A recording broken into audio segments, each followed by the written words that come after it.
हरियाणा सरकार द्वारा राज्य में 134A के नियम को समाप्त कर दिया है, जिसके बाद अब लोगों में इस नियम के समाप्त करने के बाद खास नाराजगी देखने को मिल रही है। जब इस मामले में दिल्ली से सटे फरीदाबाद के आम लोगों से बात की गई, तो उन्होंने बताया कि यह सरकार का बहुत बड़ा और गलत फैसला है। इससे केवल गरीबों को नुकसान होगा। जो गरीब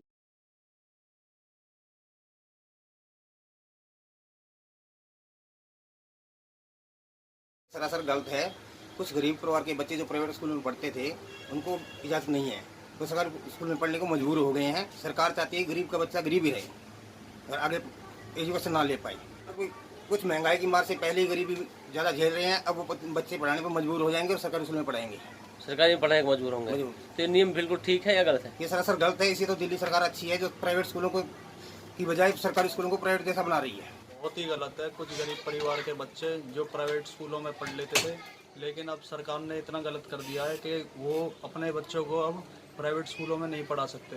तो इतनी महंगाई है, उस चक्कर में अब गवर्नमेंट स्कूल में पढ़ाना पड़ेगा, जिसमें बच्चों को सही तरह से पढ़ाई नहीं मिल पाएगी। भी कुछ इस तरह कोई फ़ायदा नहीं मिलता था। अमीरों के बच्चे प्राइवेट स्कूलों में अपने दाखिले करवाते थे, लेकिन गरीबों के बच्चों के मुश्किल से 1 या 2% बच्चों के ही एडमिशन होते थे। इससे कोई फ़ायदा नहीं था पहले भी। तो अब ये नियम समाप्त होना चाहिए या लागू होना चाहिए दोबारा? ये समाप्ति होना चाहिए। गलत है, सरासर बहुत ज़्यादा गलत कर रही है सरकार। गलत। ये तो बहुत ही गलत हुआ है जो सरकार ने ये सुविधा बंद करी है, और क्योंकि इसमें गरीब के बच्चे अच्छे से पढ़ लेते थे, उनका भविष्य बन जाता था, उनके माता पिता को टेंशन नहीं रहती थी।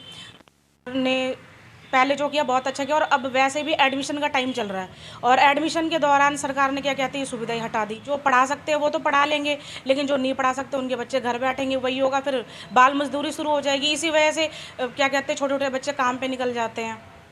उसके पीछे भी कारण होता है, सरकार कुछ करती है तो उन्हें कहीं ना कहीं से कोई जानकारी प्राप्त हो जाती है, जिसकी वजह से करती है। क्योंकि जब भी सरकार गरीबों के लिए कोई सुविधा चलाती है, कुछ भी करती है, तो उसमें क्या है कि अमीर लोग और भी जो आम जनता है, जो मतलब हर चीज़ करने में कैपेबल है, सक्षम है, कि वो पढ़ा सकते हैं अपने बच्चों को, लेकिन उसमें क्या है कि वो ज़्यादा फ़ायदा उठाते हैं सरकार की सुविधाओं का, जिसकी वजह से गरीबों को नुकसान हो जाता है। गरीबों को तो बच्चों को पढ़ाने के लिए इतनी भागा दौड़ी करनी पड़ती है।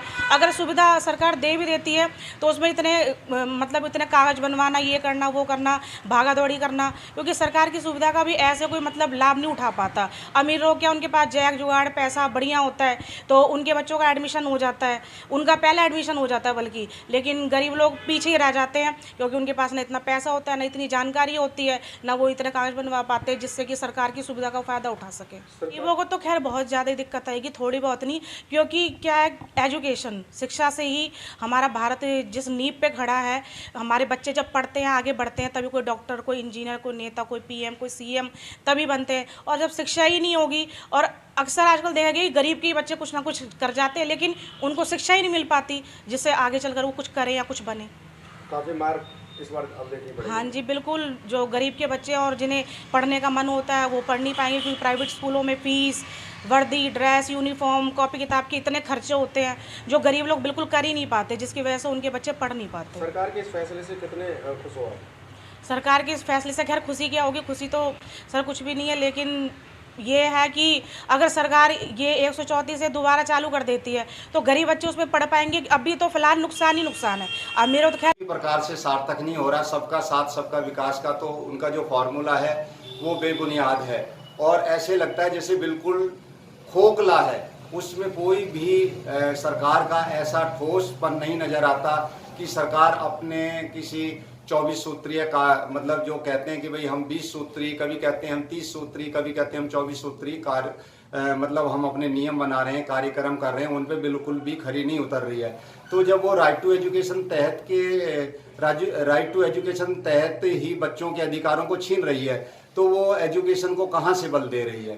तो उनका ये जो भी नियम है ये बिल्कुल खोखले हैं। आपको हमारी वीडियो कैसी लगी कमेंट करके ज़रूर बताएं, और अगर वीडियो अच्छी लगी तो वीडियो को लाइक, शेयर और हमारे चैनल